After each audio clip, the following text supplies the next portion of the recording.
अंकित, आप मुझे जल्दी लेने आइएगा। संगीता, ये क्या हो गया है तुम्हें? तुम्हारा भाई अनिमेश कब से तुम्हें बुला रहा है। अब तुम मायके जा रही हो तो कुछ दिन रुक कर ही आना। आखिर भाई है तुम्हारा वो। आखिर इतनी दूरी क्यों भाई? तुम्हें तो बस अपनी आजादी ही प्यारी है। किसी की फीलिंग्स की तुम्हें कोई कदर ही नहीं है। एक बार कह दिया ना, 2-3 दिन में ही वापस बुला लेना। अच्छा बाबा, ठीक है। इतना कहकर अंकित ने संगीता को प्रीति के साथ ट्रेन में बिठा दिया। थोड़ी देर बाद प्रीति सो चुकी थी। संगीता की भी आंख लग गई। फिर सुबह सवेरे संगीता का फोन बजा।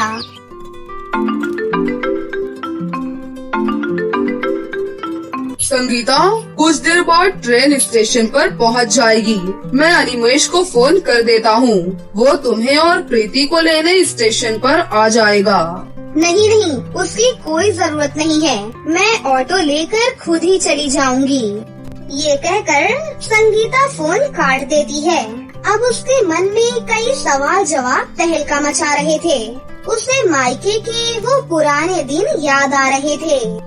अनिमेश बेटा, जब संगीता बेटी स्टेशन पर पहुंचती ही होगी, जाकर उसे ले आ। बच्चे और सामान के साथ आने में उसे परेशानी होगी। माँ, वो पहली बार थोड़ी ना आ रही है और वो पूरे शहर से परिचित है। और वो तो हमारे रोशनपुर की डॉन थी। वो अपने आप ही आ जाएगी।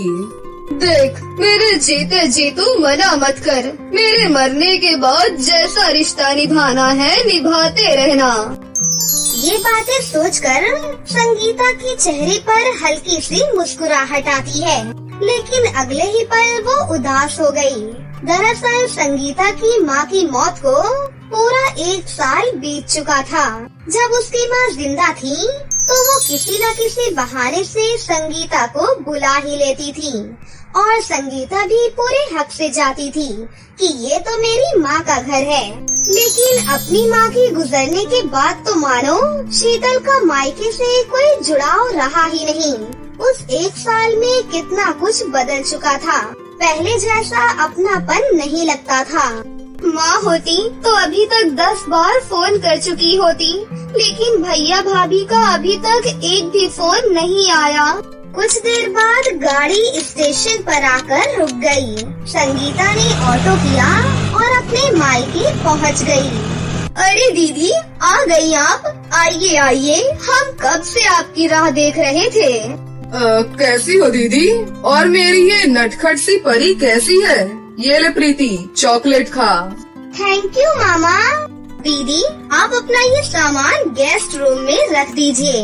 आपका बिस्तर भी वहीं पर लगा हुआ है। नहीं नहीं भाभी, मैं माँ के कमरे में ही सो जाऊंगी। अरे दीदी, लेकिन उसे तो हमने अब स्टोर रूम बना दिया है।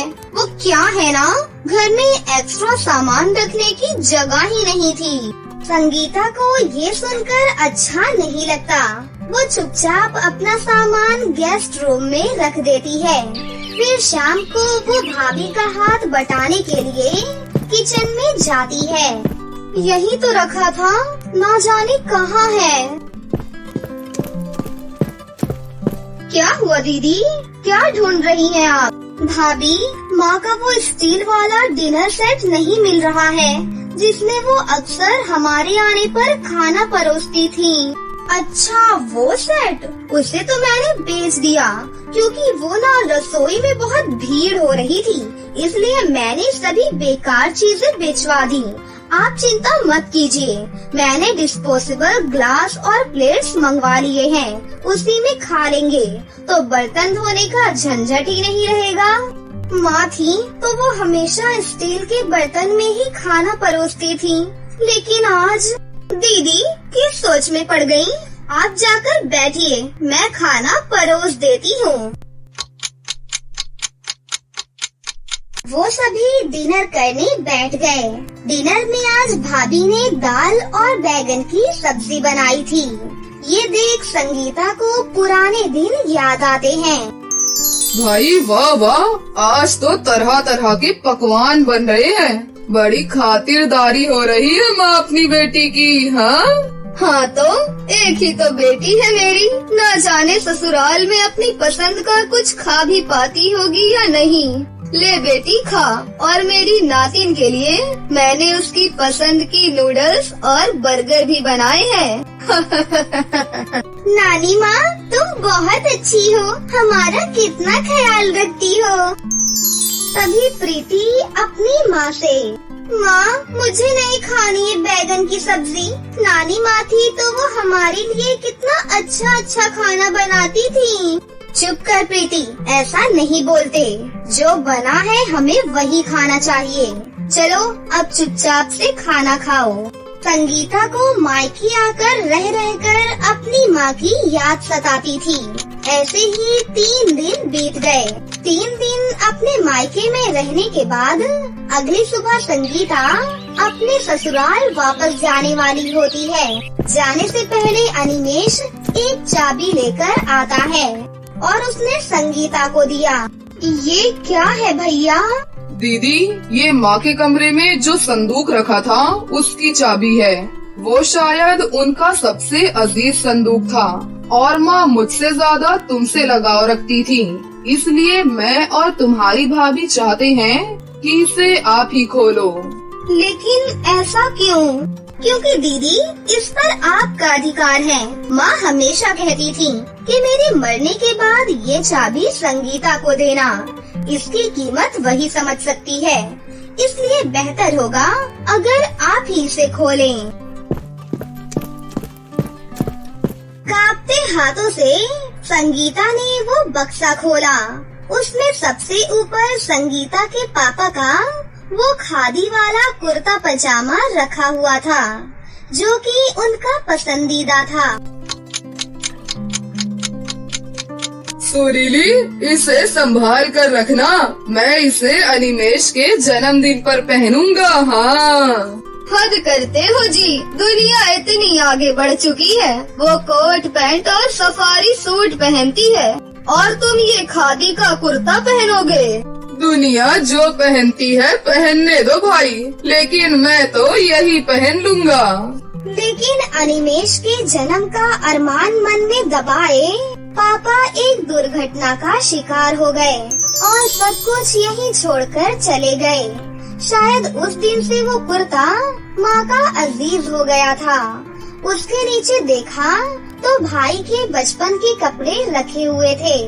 संगीता ने जब और गहराई से देखा तो उसमें एक गुड़िया रखी हुई थी, जिससे संगीता बचपन में खूब खेलती थी। कितनी ऐसी यादें उस संदूक में कैद थी, जो शायद एक माँ के लिए बहुत खास थी। ये सब देखते ही संगीता की आंखों में आंसू आ गए और उसने अपनी भाभी से कहा, भाभी क्या ये संदूक में? हाँ दीदी, इसकी कीमत आपसे ज्यादा कोई नहीं समझ सकता। आप बेझिझक इसे ले जा सकती हैं। दीदी, आती रहना। तुम आती हो तो लगता है माँ आ गई। इस घर को कभी पराया मत समझना। इस घर में तुम्हारा सम्मान हमेशा होगा। ये एक भाई का वादा है। अनिमेष की ये बात सुनकर संगीता उसके गले लग गई। दोनों के आंसू छलक पड़े। फिर अपनी माँ की तस्वीर को देखते हुए संगीता ने कहा, जा रही हूँ माँ, लेकिन तेरे बगैर मायका क्या होता है? आज ये जान लिया, तुम सिर्फ आँखों से दूर हुई हो, लेकिन तुम्हारी मौजूदगी तो मायका शब्द में ही है। तुम्हारी मौजूदगी हमेशा इस घर में और हमारे दिलों में रहेगी माँ। अरे बेटा देख, तेरी फ्लाइट को आने में पूरा 1 घंटा है। आखिरी बार अपनी माँ को अपने बेटे से अच्छे से मिलने तो दे। तू तो जानता ही है, तू वहाँ जाने के बाद मुझे भूल जाएगा, लेकिन तेरी माँ तेरे इस चेहरे को तेरे आने तक अपने मन में छुपा लेगी। अरे माँ, आप भी ना ये फिल्मी ड्रामा कर करके मुझे रुला दोगी। देखो, मैं पहली बार आपसे दूर जा रहा हूँ। मुझे इस तरह मत भेजो कि मैं वहाँ जाकर सिर्फ और सिर्फ आप ही को याद करूँ। अरे बेटा, ये सब तो ठीक है, लेकिन ये बता, वहाँ जाने के बाद तू गोरी लड़कियों के पीछे तो नहीं भागेगा ना? क्योंकि वो गोरी मैडम तेरा जीना हराम कर देंगी। उन गोरी मैडम से थोड़ी दूरी ही बनाकर रखना। अरे माँ आप भी ना, चलो अब मैं चलता हूँ, नहीं तो आपकी बातों के चलते मेरी फ्लाइट ही मिस हो जाएगी। रमन ऐसा कहकर अपनी फ्लाइट में बैठने के लिए चला जाता है और वही बेचारी गायत्री फ्लाइट के बाहर अपने बेटे को जाते हुए देखती रह जाती है, जिसके कुछ देर बाद वो घर वापस आ जाती है। रमन अमेरिका में अकाउंटेंट की जॉब के लिए गया था। वहाँ उसकी जॉब की एक बहुत ही अच्छी शुरुआत होती है। How are you? I am fine, what about you? तो इस तरह रमन की जॉब पर उसे एक लीजा नाम की अंग्रेजन दोस्त मिल जाती है, जो उसके साथ बहुत अच्छे से रहने लगती है। देखते ही देखते रमन को लीजा से प्यार होने लगता है और वो उससे शादी भी कर लेता है। शादी के बाद वो लीजा को अपनी मातृभाषा हिंदी बहुत ही अच्छे से सिखा देता है।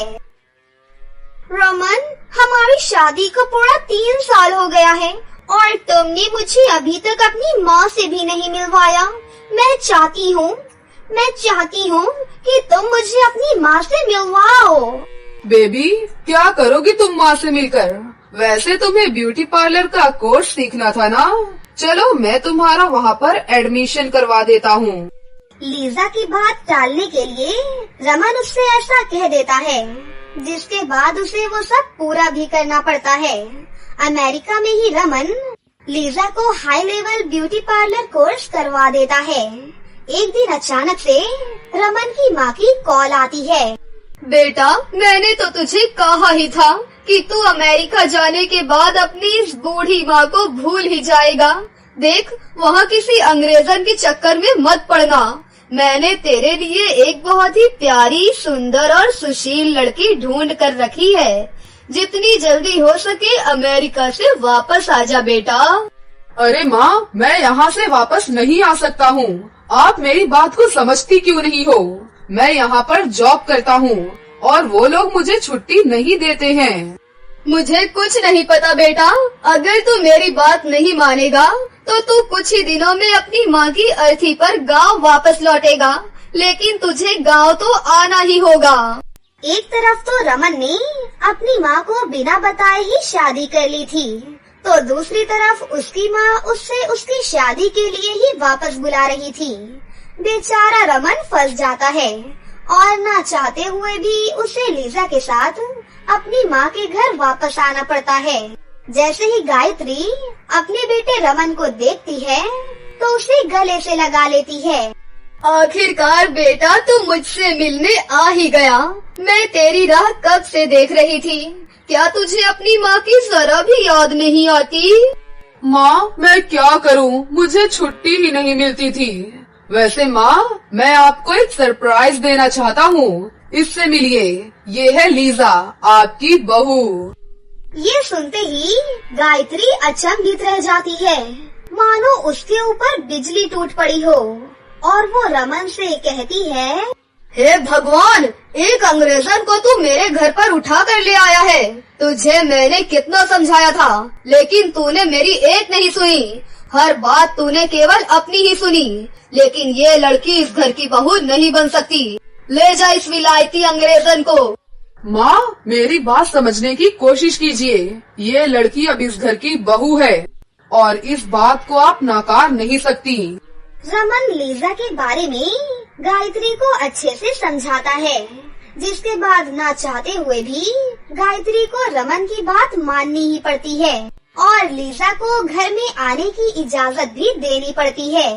लेकिन गायत्री को लीजा एक आग भी नहीं भाती थी, क्योंकि वो गोरी चमड़ी और विलायती थी। माँ जी, आप यहाँ पर बैठी हैं, बताइए क्या मैं आपकी कुछ सेवा कर सकती हूँ? क्या मैं आपको चाय बनाकर लाकर दूँ? नहीं नहीं बहू, चाय क्यों? एक काम कर, चाय बनाने के साथ साथ उसमें थोड़ा सा जहर भी मिला देना, ताकि मैं मर जाऊँ और तेरी ख्वाहिशें पूरी हो जाएं। अपनी सास का ऐसा बर्ताव देखकर बेचारी लीजा हैरान रह जाती है और वो गायत्री से कुछ भी नहीं कह पाती। लेकिन वहीं दूसरी तरफ रमन को अमेरिका से कॉल आता है, जिसके चलते उसे एक बहुत बड़ा झटका लगता है। क्या हुआ जी, आप इतने परेशान क्यों हैं? अरे परेशान न हो तो और क्या करूं? तुम्हें पता है मुझे अमेरिका की नौकरी से निकाल दिया गया है। अब मैं वहाँ का अकाउंटेंट नहीं हूँ। ये सुनते ही लीजा भी बिल्कुल हैरान रह जाती है। वहीं दूसरी तरफ गायत्री भी ये सब कुछ सुन लेती है और रमन से कहती है, बेटा तू मान या ना मान, ये सब इस गोरी चमड़ी की साजिश है। ये अंग्रेजन तेरे साथ एक गेम खेल रही है। इसे इस घर से निकाल दे, सब कुछ ठीक हो जाएगा। माँ आप तो चुप ही नहीं होती हो। जब देखो बेचारी लीजा के पीछे ही पड़ी रहती हो। उसने कुछ भी नहीं किया है, इसमें उसकी कोई गलती नहीं है। रमन ऐसा कहकर वहाँ से चला जाता है। वहीं गायत्री भी चली जाती है, लेकिन बेचारी लीजा अपनी सास के ताने सुन सुनकर परेशान हो चुकी थी।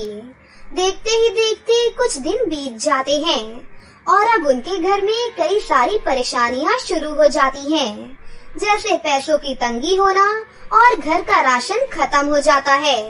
माँ जी, घर का राशन खत्म हो गया है, अब मैं क्या बनाऊं? अब मैं तुझे क्या बताऊं, एक काम कर मुझे ही बना डाल, क्योंकि मेरे पास पैसे तो है नहीं और ना ही मेरे निकम्मे बेटे के पास एक फूटी कौड़ी है। माँ जी, वैसे मैंने खुद सोचा था जब तक रमन जी को नौकरी नहीं मिल जाती, क्यों ना मैं एक ब्यूटी पार्लर खोल लूं और अपना खुद का काम कर लूं। क्या कहा तूने? तू ब्यूटी पार्लर खोलेगी? अरे और इज्जत का जनाजा निकालना है क्या? मेरे तो इस घर में आराम से रह ले। वैसे ही तुझसे बहुत ज्यादा परेशान हो चुकी हूँ मैं। गायत्री लीजा को डांट देती है, जिसके बाद बेचारी लीजा रोते हुए अपने कमरे में पहुंच जाती है, लेकिन फिर भी वो किसी से कुछ भी नहीं कहती है। ऐसे ही दिन प्रतिदिन दिन बीतते रहते हैं, लेकिन घर की परेशानियां खत्म नहीं हो पाती। एक दिन गायत्री से मिलने उसकी सहेली मीनू उसके घर पर आती है। अब क्या बताओ बहन तुझे, मैं तो परेशान हो गई हूँ। कल मुझे शादी में जाना है और हमारे यहाँ कोई पार्लर वाली ही नहीं है जो मुझे अच्छे से तैयार कर सके और मेरा ब्लीच फेशियल भी कर सके। अरे तो जरूरत भी क्या है, अब तो हम बूढ़ी हो चुकी हैं। अब हम कौन सा पहले की तरह जवान हैं जो मेकअप और ये सब करवाएंगे। अरे गायत्री, ये तो तुम्हारी सोच है। मैं तो अभी जवान हूँ और शादी में अच्छे से तैयार होकर जाना चाहती हूँ। तभी लीजा वहाँ पर आ जाती है और ये सब सुन लेती है, जिसके चलते लीजा मीनू से कहती है, माँ जी, मैंने पार्लर का पूरा कोर्स किया हुआ है। अगर आप चाहो तो मैं आपका मेकअप भी कर सकती हूँ और ब्लीच फेशियल भी। लो जी, कर लो बात। बगल में छोरा शहर में ढिंडोरा, वही बात हो गई आज तो। मैं पूरे गांव में पार्लर वाली ढूंढ रही थी, पर गायत्री तेरी बहू तो खुद ही एक पार्लर वाली है। मगर ये तो अंग्रेजन है, इसे तो और अच्छा काम करना आता होगा। ऐसा कहने के बाद मीनू अपना मेकअप और ब्लीच फेशियल लीजा से ही करवाती है। इसके चलते लीजा मीनू का बहुत अच्छा मेकअप भी करती है और बहुत अच्छे से ब्रिज भूषण भी कर देती है। ये सब देखकर मीनू बहुत ज्यादा खुश होती है और उसे 2000 रुपए देकर जाती है। अरे बहू, जितनी जल्दी हो सके तू अपनी दुकान खोल ले, बहुत अच्छे से चलेगी। ऐसा कहकर वो वहाँ से चली जाती है। वहीं लीजा उन पैसों से घर का राशन ले आती है। ये सब देखकर गायत्री को बहुत खुशी मिलती है, जिसके बाद वो लीजा को उसकी दुकान खोलने की परमिशन दे देती है और अपना मंगलसूत्र बेचकर उसकी दुकान का सारा सामान भी लेकर आती है। मुझे माफ कर दे बहू, मुझसे बहुत बड़ी गलती हो गई जो मैंने तेरी कला को नकारा। आज से तू अपना खुद का पार्लर चलाएगी और तुझे कोई नहीं रोकेगा। फिर क्या था, लीजा गांव में खुद का एक ब्यूटी पार्लर खोल लेती है, जिसके चलते उसके पार्लर में अच्छे खासे कस्टमर बन जाते हैं और वो खूब पैसा कमाने लगती है। देखते ही देखते उनकी सभी परेशानियां खत्म हो जाती हैं और लीजा अपने पति रमन और सास गायत्री के साथ हंसी खुशी से अपनी जिंदगी जीने लगती है। एक गांव में कोमल और पार्वती दोनों माँ बेटी रहती थी। पार्वती कोमल की सौतेली माँ थी, लेकिन फिर भी वो उसे अपनी बेटी से भी ज्यादा प्यार करती थी। कोमल की एक सौतेली बहन भी थी, जिसका नाम रोशनी था। कोमल का रंग थोड़ा सांवला था और वो दिखने में बिल्कुल भी खूबसूरत नहीं थी, लेकिन फिर भी उसकी सौतेली माँ और बहन उससे बहुत प्यार करती थी। एक दिन सुबह रोशनी बाहर जाते हुए बोलती है, कोमल, तुम शाम को मेरे साथ शादी में चल रही हो ना? शादी? लेकिन किसकी शादी रोशनी? अरे तुम भूल गई क्या? मैंने तुम्हें बताया था ना कि आज मेरी एक फ्रेंड की शादी है। हमें आज रात उसकी शादी में ही जाना है। हाँ, याद है, लेकिन क्या लेकिन? मैं नहीं जाऊंगी रोशनी, तुम माँ के साथ चली जाओ ना। लेकिन क्यों? तुम क्यों नहीं चलोगी? मैं नहीं जाऊंगी रोशनी, तुम्हें मेरी वजह से अपनी सहेलियों से ताने सुनने पड़ेंगे। मैं दिखने में इतनी बदसूरत हूँ। अगर मैं तुम्हारे साथ चली गई तो सब लोग तुमसे पूछेंगे कि मैं कौन हूँ। अगर तुमने उन्हें बताया कि मैं तुम्हारी बहन हूँ तो सब तुम्हारा बहुत मजाक बनाएंगे। कोमल की ये बात सुनकर रोशनी हंसती है और उससे कहती है, पागल कहीं की, लोग क्या कहेंगे ये सोचकर मैं अपनी बहन को शादी में न ले जाऊं। ऐसा कभी जिंदगी में हो ही नहीं सकता। मेरी नजरों में तुम बहुत खूबसूरत हो। तुम बस शाम को तैयार रहना, शादी में हम दोनों जरूर जाएंगे, समझी तुम? ऐसा कहते हुए रोशनी वहाँ से चली जाती है। अपने प्रति अपनी सौतेली बहन का इतना प्यार देखकर कोमल बहुत खुश हो जाती है। फिर दोनों बहनों ने जैसा सोचा था, शाम को कोमल और रोशनी शादी में चले जाते हैं और आधी रात को वापस आ जाती हैं। अगले दिन सुबह कोमल की सौतेली माँ पार्वती नींद से जागने के बाद अपने कमरे से बाहर आती है। हाय राम, ये कमर का दर्द तो मुझसे सहा ही नहीं जा रहा। बेटियों को बताकर हॉस्पिटल जाना पड़ेगा। इस तरह सोचते हुए पार्वती हॉल में आती है। तभी उसे किसी के रोने की आवाज सुनाई देती है। रोने की आवाज सुनकर पार्वती सोचती है, अरे ये मेरे घर में कौन रो रहा है? इतना सोचने के बाद पार्वती पूरा घर छान मारती है और रसोई घर में पहुंचती है तो वो देखती है कि उसकी बेटी कोमल रो रही है। अरे क्या हुआ कोमल बेटी, क्यों रो रही हो तुम? किसी ने कुछ कहा है क्या तुम्हें? बताओ मुझे बेटा। कुछ नहीं माँ, वो मैं बस प्याज काट रही थी। बस कर, झूठ मत बोल, तू प्याज नहीं गाजर काट रही है। बेटी तुम मुझसे क्या छुपा रही हो? बोलो ना, क्या हुआ? वो क्या है ना माँ, कल मैं और रोशनी शादी में गए थे तो वहाँ रोशनी की सहेलियों ने मुझे देखा और जब रोशनी मेरे साथ नहीं थी तो उन लोगों ने मेरा बहुत मजाक उड़ाया। इसलिए मैंने उससे पहले ही कहा था कि मैं नहीं जाऊंगी, लेकिन रोशनी मुझे जबरदस्ती शादी में ले गई। आज से मैं इस घर से बाहर कभी भी कदम नहीं रखूंगी माँ।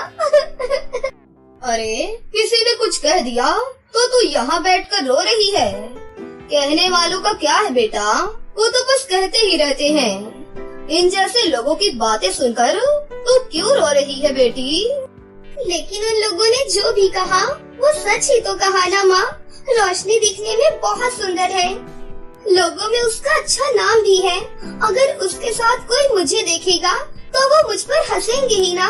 इसमें गलत ही क्या है माँ? अरे नहीं बेटा, ऐसा कुछ नहीं है। इन सारी बातों को भूल जाओ और खुश रहो बेटा। ये बोलने के बाद पार्वती कोमल को चुप कराने लगी। इसी तरह दिन बीतते जा रहे थे। कोमल भले ही अपना दुख किसी को नहीं बताती थी, लेकिन वो मन ही मन अपने आप को देखकर बहुत दुखी रहती थी। एक दिन कोमल की माँ उसके पास आकर उससे कहती है, बेटी मैं जरा बाहर होकर आती हूँ, तू भी चलेगी क्या मेरे साथ? लेकिन कहाँ माँ? ऐसे ही घर में बैठे बैठे मेरे घुटनों में दर्द हो रहा था, इसलिए थोड़ा बाहर घूम लूंगी तो अच्छा लगेगा मुझे। आप जाओ माँ, मैं नहीं जाऊंगी। ठीक है बेटा, अपना और घर का अच्छे से ध्यान रखना। मैं जरा पास से ही होकर आती हूँ। इतना बोलते हुए पार्वती वहाँ से चली गई और रोशनी भी कॉलेज गई हुई थी। कोमल घर में अकेली थी। वो घर में काम करने लगती है और अपने रंग को लेकर आंसू बहाने लगती है। तभी उसे एक आवाज सुनाई देती है। भगवान के नाम पर कुछ दे दो बेटा, भगवान के नाम पर कुछ दे दो। ये बात सुनकर कोमल मन ही मन सोचती है, अरे लगता है कोई कुछ मांगने आया है। अगर ऐसा मुंह लेकर मैं उनके पास गई तो शायद वो मेरे हाथ से कुछ नहीं लेंगे।